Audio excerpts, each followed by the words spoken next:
Good morning students. आज हम physics के सेकंड सेमेस्टर के फर्स्ट चैप्टर के बारे में थोड़ा पढ़ेंगे, wave motion and its application.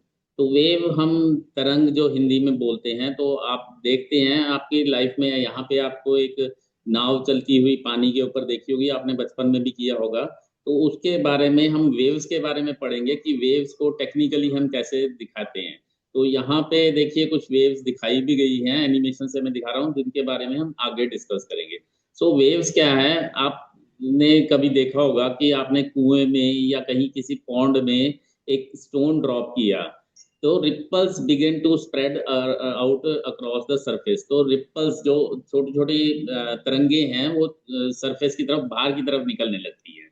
The tiny waves carry energy but there is no actual flow of water across the pond. तो आप जब पत्थर डालते हैं तो आप देखते हैं कि पॉन्ड से पानी बाहर नहीं जाता, लेकिन वेव्स अपनी अपनी जगह पे ऊपर नीचे होने लग जाती हैं।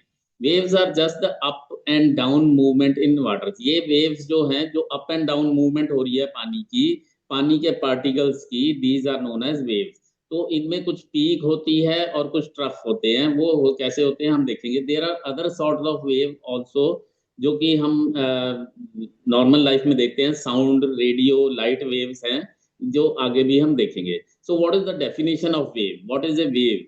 A wave is a disturbance that travels through a medium from one location to another.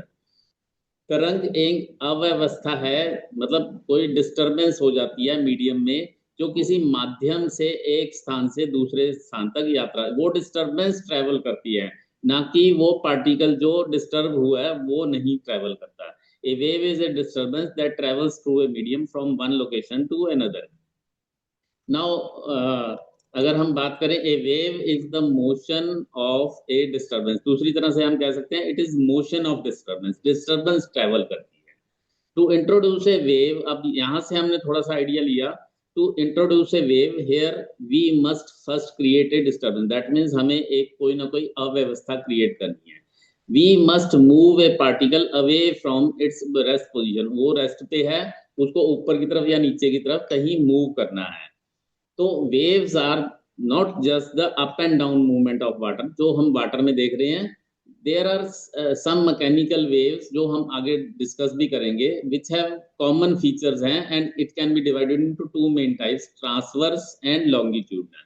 अब ये वेव्स के एग्जांपल अगर देखें तो नेचर में हमने बहुत देखी हैं। साउंड वेव सुनी है, विजिबल लाइट वेव सुनी है, रेडियो वेव सुनी है जो हमारे मोबाइल में आती है, माइक्रोवेव सुना है, वाटर वेव सुना है, साइन वेव, टेलीफोन कॉर्ड में भी वेव्स आती हैं, स्टेडियम में वेव्स आती हैं, अर्थक्वेक की वेव्स आती हैं, ऐसा बहुत कुछ सुना है। स्ट्रिंग के ऊपर आता है। तो ये waves according to medium of travel हम तीन तरह से कहते हैं। कौन कौन सी हैं? पहली है mechanical wave. Mechanical waves require a material medium to travel, for example air, water, ropes. इसमें कोई ना कोई एक मटेरियल मीडियम है जहां से वो ट्रेवल करते हैं। एयर में वेव्स ट्रेवल करती हैं, वाटर में ट्रेवल करती हैं, या फिर रोप, रस्सी के भी करते हैं। नॉन मैकेनिकल या इलेक्ट्रोमैग्नेटिक वेव्स, ये एक और इम्पॉर्टेंट है जो हम नॉर्मली नहीं देख पाते हैं, लेकिन ये ट्रेवल कर रही हैं कहीं ना कहीं, जैसे लाइट और रेडियो, ये ट्रेवल कर रही हैं waves. They do not require a medium to travel. And third is matter waves which are produced by electrons and particles. ये भी बड़े माइन्यूटली है, डीप रिसर्च में जब आप जाएंगे तो आप इसके बारे में पढ़ेंगे, लेकिन अभी के लिए आप दो तरह की ही जो है आपके सिलेबस में स्पेसिफाई किया है, mechanical waves and non mechanical, या जिनको इलेक्ट्रोमैग्नेटिक मैग्नेटिक वेव्स कहते हैं। अब मैकेनिकल वेव्स भी मैकेनिकल, दैट मीन्स मैकेनिकली चलती हैं, जो दिखती हुई विजिबली हमें दिखती हैं, वो मैकेनिकल वेव्स होती हैं। तो transverse waves, these cause the medium to move perpendicular to the direction of wave. हम आगे एनिमेशन से भी देखेंगे कि कैसे होता है। Longitudinal waves cause the medium to move parallel to the direction of wave. जो वेव की डायरेक्शन चल रही है, मीडियम भी उसी तरफ ही चलेगा। Then third is surface waves. ये दोनों तरह से चलते हैं, ट्रांसवर्स वेव्स और longitudinal waves mixed in one medium. Water waves surface waves ही कहलाती हैं। And fourth is torsional waves. आप इसकी ज्यादा डिटेल में हम ना जाएं। टॉर्शनल वेव एक ट्विस्टिंग मोमेंट क्रिएट करते हैं, such as the one which cause the collapse of Tacoma narrow bridge. जो टकोमा नैरो ब्रिज थे वो इसी तरह से क्लॉज हुए थे कि उनमें टॉर्शनल वेव्स आई थी। नाउ हमारे लिए अभी के लिए हम मैकेनिकल वेव्स को दो ही तरह से कहेंगे, transverse wave and longitudinal wave. Transverse wave क्या होती है? जिसमें particle vibration is perpendicular the wave. आपने देखा होगा कभी रस्सी का एक कोना बांध दीजिए और दूसरी साइड से उसको हिलाइए, तो आप तो ऐसे मूव कर रहे हैं लेकिन वेव जो है आगे की तरफ ट्रेवल करती है। लॉन्गिट्यूडनल में क्या है? Particle vibration is parallel to the wave motion. यहाँ नीचे देखिए एनिमेशन से हम दिखा भी रहे हैं कि पार्टिकल उसी डायरेक्शन में आगे चलता है, रिफ्लेक्शन रेरिफेक्शन इस तरह से चलता है। तो एक रिफ्रैक्शन होता है, एक कंप्रेशन होता है। तो रिफ्रैक्शन और कंप्रेशन से वो कंप्रेस होता है, फिर रिफ्रैक्शन खुल जाता है आपस में। तो इस तरह से वो वाइब्रेशन में चलती है। तो सबसे पहले देखें ट्रांसवर्स वेव। तो देखिए यहाँ पे ये वेव ऐसे ट्रैवल कर रही है आगे की तरफ, लेकिन पार्टिकल जो है वो ऊपर नीचे चल रहा है ट्रांसवर्स वेव में। waves that move through the medium at right angles to the direction the waves are traveling are known as transverse waves that move through the medium at right angle पे। ठीक है, waves तो right angle पे चलेगी, आगे की तरफ चल रही है, लेकिन हम उसको जो पार्टिकल है उसको अलग 90 डिग्री के डायरेक्शन में उसको मूव करवाते हैं। ट्रांसवर्स मीन्स अक्रॉस, तो ये याद रख लीजिए, अक्रॉस। अक्रॉस मीन्स क्रॉस करना। As a transverse wave moves in one direction, the particles of the medium move perpendicular to the, जो आप देखिए यहाँ पे जो ये पार्टिकल्स हैं वो परपेंडिकुलर चल रहे हैं, लेकिन वेव आगे की तरफ चल रही है। लॉन्गिट्यूडनल वेव, लॉन्गिट्यूडनल वेव जैसे मैंने बताया कि द वेव वी सी यहाँ पे जो दिख रही है, the medium particles vibrate parallel to the motion of the pulse. हम प्रेस कर रहे हैं तो प्रेस करते हैं तो वो कंप्रेशन में आता है, फिर रिफ्रैक्शन में, कंप्रेशन रिफ्रैक्शन इस तरह से चलता है। The medium moves parallel to the direction the waves are travelling and this is the same type of wave that we use to transfer sound. तो अब देखिए एक एमसीक्यू आपका याद हो गया कि साउंड वेव जो होती हैं वो लॉन्गिट्यूडनल वेव्स होती हैं। The medium moves back and forth in the same direction the wave travels. तो ट्रांसवर्स वेव जो हैं, हम लाइट वाली, ultraviolet, gamma rays, radio waves, these all are transverse waves.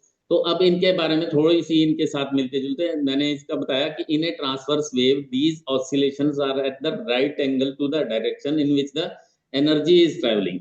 Energy आगे की तरफ चल रही है, लेकिन ऑसिलेशंस जो हैं पार्टिकल्स की वो 90 डिग्री पे हो रही है। तो कुछ टर्म्स हैं, हम इनको एक एक करके एक्सप्लेन भी करेंगे, लेकिन अभी मैं इनको डेफिनेशन पढ़ लेता हूँ। Displacement, the distance through which a vibrating particle moves from its mean position is known as displacement. उसकी मीन पोजीशन है, उससे जितना ऊपर या नीचे की तरफ चलता है वो उसकी डिस्प्लेसमेंट है। एम्पलीट्यूड क्या है? The maximum displacement. इसी डिस्प्लेसमेंट को अगर मैक्सिमम तक जितना जाएगा from its mean position is known as amplitude. Time period, the time taken by a vibrating body to complete its vibration। यहां से चला, फिर नेगेटिव से आके वहां पे पहुंचा, वो सारा टाइम पीरियड, एक वाइब्रेशन को पूरा करने के लिए जितना भी टाइम लगता है that is time period. Frequency, the number of vibrations made by A vibrating body in 1 second. एक सेकंड में जितनी वाइब्रेशंस लेता है वो उसको फ्रीक्वेंसी कहते हैं। इसको ईटा से या स्मॉल एफ से भी डिनोट करते हैं। Wavelength, the distance between two conjunctive, दो कंजक्टिव ट्रफ या क्रेस्ट के बीच में जो डिस्टेंस है that is known as wavelength. Wavelength आप समझ सकते हैं कि एक वेवलेंथ जो है, एक दो ट्रफ, दो जीरो मिलती जुलते एक सेम टाइप के पॉइंट जो हैं एक उसमें साइकिल में जो सेम पॉइंट के बीच के डिस्टेंस को वेवलेंथ कहते हैं। Wave velocity, the distance travelled by wave per unit time. जितना डिस्टेंस उसने कवर किया per unit time is wave velocity. अब देखिए वेवलेंथ क्या है, यहाँ पे देखिए ये दो हमारे क्रेस्ट है, उनके बीच में the distance between to corresponding point on the wave, या तो क्रेस्ट से क्रेस्ट कर दें, ट्रफ से ट्रफ कर दें, या कुछ और भी कर सकते हैं हम। ठीक है, जनरल वेव फॉर्म जैसे ये देखिए, ये हमारी इक्विलिब्रियम लाइन है जहां पे इसको मीन पोजीशन कह सकते हैं। ये क्रेस्ट है, ये ट्रफ है नीचे, ये हमारा amplitude, maximum from the mean position, maximum distance covered from the mean position, amplitude हो गया। फिर उसके बाद हमारा आता है वेवलेंथ। वेवलेंथ दो क्रेस्ट के बीच का डिस्टेंस या दो ट्रफ के बीच का डिस्टेंस, उनको हम वेवलेंथ, या दो सिमिलर पॉइंट के बीच के डिस्टेंस को भी हम वेवलेंथ कह सकते हैं। Wavelength the distance between to corresponding point on the wave, इसको मीटर्स में हम यूनिट्स होते हैं इसके। Amplitude the maximum displacement of wave from its rest point या मीन पॉइंट, ये मीन पोजीशन हमने दिखाई थी, वहां से जो इसका मैक्सिमम डिस्टेंस होता है दैट इज एम्पलीट्यूड। तो ये हमारा एम्पलीट्यूड दिखा रहा है। स्पीड क्या है? The speed of wave is measured in metres per second, right? Okay, then frequency the number of waves passing any point, एक ही पॉइंट पे मैं खड़ा हो गया तो एक सेकंड में कितनी वेव्स वहां से पास होती है, और उसका यूनिट्स ऑफ फ्रीक्वेंसी आपको पता ही होगा, एसआई यूनिट्स में हर्ट्स होती है। 1 hertz is 1 vibration of 1 wave per second. लेकिन अगर 5 हर्ट्स है, 5 complete waves pass a given point in 1 second, then its frequency is 5 hertz. Remember the frequency is number of oscillations per second, then the time period क्या हो जाएगा? वो उल्टा हो जाएगा, फ्रीक्वेंसी इज इक्वल टू 1 बटे time period, या time period is equal to 1 by frequency, दोनों में से इस तरह से कह सकते हैं। टाइम पीरियड क्या है? It is the number of oscillations per second, sorry, number of vibrations covered in the time taken to cover one oscillation। तो लिंकिंग करें अब इनको तीनों को, स्पीड, फ्रीक्वेंसी और वेवलेंथ में क्या लिंक है? Speed is equal to frequency into wavelength. Frequency number of vibrations per second और वेवलेंथ डिस्टेंस है, तो उनको मल्टीप्लाई कर देंगे तो स्पीड आ जाएगी। अगर हम इनको उसमें दे v is equal to F into lambda, lambda is Greek letter lambda, lambda होती है वेवलेंथ हमारी, तो ये इसकी मीटर पर सेकंड या हर्ट्स पर मिनट में निकाल सकते हैं, हर्ट्स मीटर में भी निकाल सकते हैं। तो अगर वेव इक्वेशन को हम यूज करें, ए वेव हैज ए, देखिए एक एग्जांपल दिया है, wavelength of 12 metre, calculate the wave speed if it has frequency of 20 hertz, तो v is equal to 20 into 12, तो ये 240 मीटर पर सेकेंड आ गई, ठीक है, क्योंकि लैम्डा जो है वो हर्ट्ज इज पर सेकेंड हो गया, नंबर का कोई नंबर ही नहीं होता है, तो नंबर ऑफ फ्रीक्वेंसी पर सेकेंड हो गया, तो मीटर पर सेकेंड आ गया। इसी तरह से दूसरा देखिए, wave has frequency of 10 hertz, calculate the wavelength if it is a wave speed of 50 metre पर सेकेंड, तो v is equal to F into lambda is equal to v by F, 50 by 10 आ गया, तो lambda is equal to 5 metre आ गया। इस तरह से हम इनका रिलेशन है। सो v, f और लेमडा, इनमें रिलेशन है v is equal to F lambda, v is equal to F lambda, 2-3 बार कहेंगे तो याद हो जाएगा। नाउ सेकंड टाइप हमने कहा था इलेक्ट्रोमैग्नेटिक वेव्स, जिसको मीडियम की जरूरत नहीं पड़ती, मैकेनिकली हमें चलती हुई नहीं दिखती हैं, जो मैकेनिकल होती हैं वो वेव्स हमें चलती हुई दिखती हैं, ये नहीं दिखती हैं। इसमें क्या है? The higher the frequency, the more the energy the wave has. Electromagnetic waves do not require media in which to travel or move. मैंने बता दिया, electromagnetic waves are considered to be transverse wave. ये transverse waves ही होती हैं। Transverse wave longitudinal एक ही direction में होती है, ट्रांसवर्स मींस साइनोसाइडल टाइप की, because they are made of vibrating electric and magnetic fields at right angles to each other and to the direction the waves are traveling. Inverse relationship है wave size और frequency में, as wavelengths get smaller frequency gets higher. wavelength छोटी होती है तो वो तेजी से चलेगी, उसकी frequency तेज हो जाएगी। रेडियो वेव्स इसका एग्जांपल है, have the longest wavelength and the lowest frequency। जो रेडियो वेव्स आती हैं, wavelength range from 1000 s to meters of 0.001 metre. ये रडार में, कुकिंग फूड में या सैटेलाइट ट्रांसमिशन में भी यूज होती है। इंफ्रारेड वेव, अब देखिए थोड़ा सा याद करते रहे चलिए, क्योंकि एमसीक्यू में इस तरह के क्वेश्चंस भी आ सकते हैं। इंफ्रारेड रेज आपने देखी हुई है, लाल कलर की आप मारते होंगे टॉर्च वगैरह, उनकी शॉर्टर वेवलेंथ होती है from 0.001 metre to 700 nanometre and therefore a higher frequency, इसकी फ्रीक्वेंसी ज्यादा होगी। Use for finding people in dark, आपने देखा होगा सिनेमा हॉल में कई बार ऐसे करते हैं, या टीवी रिमोट कंट्रोल में भी यूज करते हैं। विजिबल लाइट की वेवलेंथ रेंज करती है 700 नैनोमीटर से लेकर, रेड लाइट जो होती है 230 nanometre, violet light with frequency higher than infrared, infrared से ज्यादा होती है विजिबल लाइट की। There are waves the in the EM spectrum that humans can see. ज्यादातर वेव्स जो हैं वो इस EM स्पेक्ट्रम में ही, हम इलेक्ट्रोमैग्नेटिक स्पेक्ट्रम में ही देख पाते हैं। अब ये पैदा कैसे होती है इलेक्ट्रोमैग्नेटिक जो है waves? A changing magnetic field produces an electric field. Magnetic field से इलेक्ट्रिक फील्ड पैदा होता है, और a changing electric field produces a magnetic field, ठीक है, वाइस वर्सा। तो ये दोनों ही, इलेक्ट्रिक और magnetic field can produce forces on charge, charge के ऊपर फोर्स कर सकते हैं। An accelerating charge produces electromagnetic waves. ये इलेक्ट्रोमैग्नेटिक वेव्स जो रेडिएशन की फॉर्म में होती है, जैसे सूरज की किरणें आती हैं, both can transport energy, electric and magnetic field दोनों ही कर सकते हैं। ये इलेक्ट्रिक सर्किट में भी यूज करते हैं और हम ट्रांसफार्मर में भी यूज करते हैं। तो इनकी स्पीड जो है, जो कॉस्मिक स्पीड है उसके बराबर होती है c = 3 × 10⁸ मीटर पर सेकेंड। So what is waving in electromagnetic wave? Wave कैसे पैदा होती है? व्हाट मीडियम ट्रांसपोर्ट्स, कौन सा मीडियम लेके जाता है इनको? Can there be sound waves in vacuum of outer space? What medium transports the water waves? Water के अंदर भी वेव्स जाती हैं, कैसे जाती हैं? रेडियो वेव्स कैसे जाती हैं? So there is only electromagnetic waves that travel through empty space, खाली जगह में भी ट्रेवल कर जाती हैं। एग्जांपल्स हैं इलेक्ट्रोमैग्नेटिक रेडिएशन की, AM FM radio, cell phone हो गए, माइक्रोवेव, इंफ्रारेड रेडिएशन। याद करते रहिए, क्वेश्चन में MCQ में कोई भी आ सकता है। एक्सरे, गामा रे ये सारी की सारी इलेक्ट्रोमैग्नेटिक रेडिएशन है। कम्युनिकेशन की एप्लीकेशंस भी हैं इसकी, कि कम्युनिकेशन सिस्टम में आपने देखा रेडियो से, हम मोबाइल से दूर से बात करते हैं, रडार से कुकिंग करते हैं, medical without any touching, without physical contact, medical imaging, x ray के लिए, इंफ्रारेड, एस्ट्रोनॉमी इसमें यूज करते हैं। फिर कुछ MCQ हैं, 2-3 मैंने प्रिपेयर किए हैं, तो वो देख लीजिए।